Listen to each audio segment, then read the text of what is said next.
bringing together Congress and other regional forces which are opposed to BJP, bringing them together and forming a formidable alliance. Left actually played a very, very important role politically and ideologically.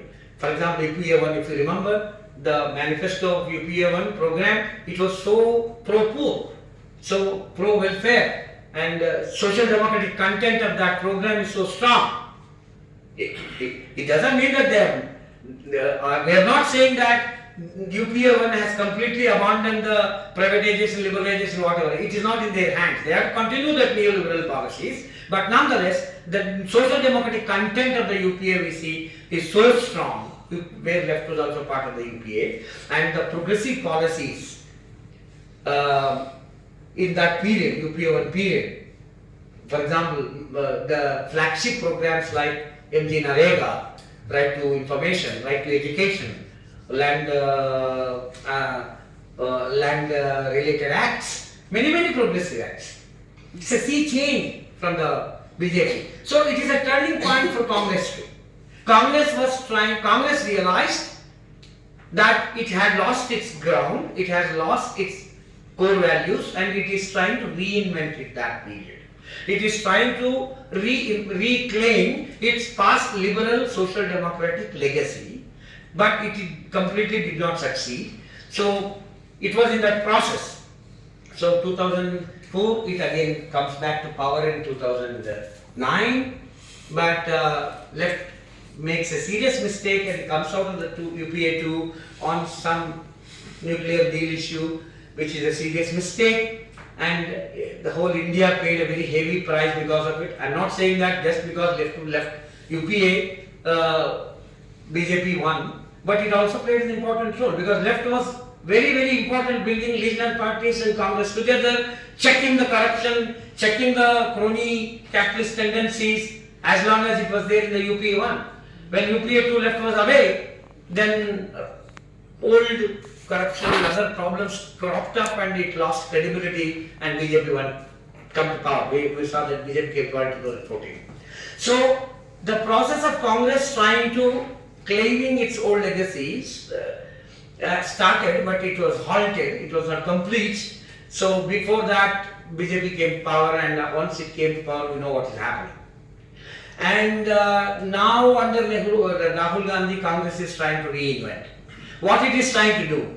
It is trying to gain some ideological core trait, and Congress efforts to, from 2014 to till date, Congress effort to reorient and reinvent itself, readiness to work with regional and other non-Congress parties, reclaim welfare agenda moving closer to social democratic idea, internal struggle between old opportunist elements and ideologically oriented Rahul, etc.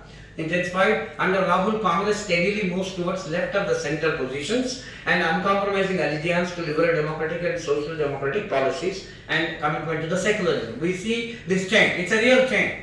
It's not just because Rahul has Congress and Congress under Rahul's leadership, we see this Congress moving towards more consistent ideological positions and more left of the center kind of a welfareist and social democratic kind of a stances. So this also happened this phase. And in the third phase last, Hindutva communal majoritarian ideological hegemony gripping the Indian society, large chunk of it, even those who don't vote to them, but they are also under the hegemony. Even in many states, regional parties are the dominant parties. BJP may not have the say there, BJP may not have any political base there, but so people must be voting to TRS, people must be voting to Jagan, people must be voting to Chandrababu or other parties, but those voters are also votaries of Hindutva. Because BJP political organization does not exist in those parties, in those states, if for various reasons, like in Maharashtra, BJP gets a hold in those states, they start attracting a lot of social base immediately.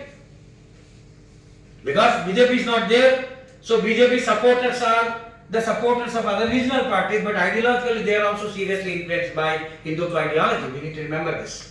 So it does not take much time for BJP party, if it enters and gets a foothold in any new state, it becomes rapidly a strong force. Because that hegemony is there, established.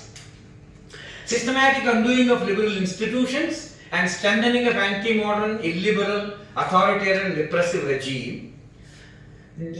Drawing force, where it is drawing, how it is becoming so strong, where it is drawing its force. Is just because it got majority in elections, just because it won elections, that's the reason why it became so powerful? No. Congress won many times, many other parties won. Why it became so powerful? Because it is not only winning elections, but it is sustenance. It is drawing its energy and power from the historical fault lines of Indian social mind, Indian civilization, Indian culture. From the soil itself, it is drawing its energy. Right? Hindu majoritarian, Hindu nationalist identity subsuming, eating all other social identities. Dalit, and I already explained this. Adivasi, even including Adivasi identity. SC, OBC, at least part of the Hindu social order. But Adivasi are not exactly part of the Hindu social order. They have their own animistic religions, they have always lived away from the mainstream society. But even there, Hindutva has made a serious inroads, deep inroads into Adivasi. And what we are witnessing, one of the gory sites in Manipur. The two tribal people who are non-Hindu people, how Hindutva can manipulate Manipuri society and Manipuri population and can use it for their political purposes, and those contradictions between Manipuri and cookies, how it can devise a strategy where a large-scale violence happens, it can depict it as a Hindus fighting against the Christians and take political mileage out of it. Whether it will be able to take mileage or not, finally it may backfire, we don't know. But it nonetheless, it shows how deeply it has inroads, penetrated into even Adivasi places. So, greatest existential crisis of Indian Republic. We are passing through the greatest existential crisis of Indian Republic. It's a do or die situation. If something cannot be done seriously, unitedly, then we can forget about the modern Indian secular republic, and we will definitely enter into a completely new waters. It will be a completely new, we can say that a new political era begins if we can't defeat these forces soon.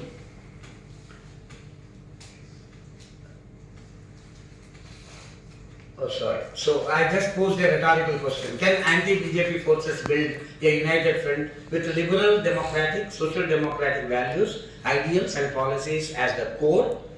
The future of Indian Republic depends on such a coalition. Thank you very much.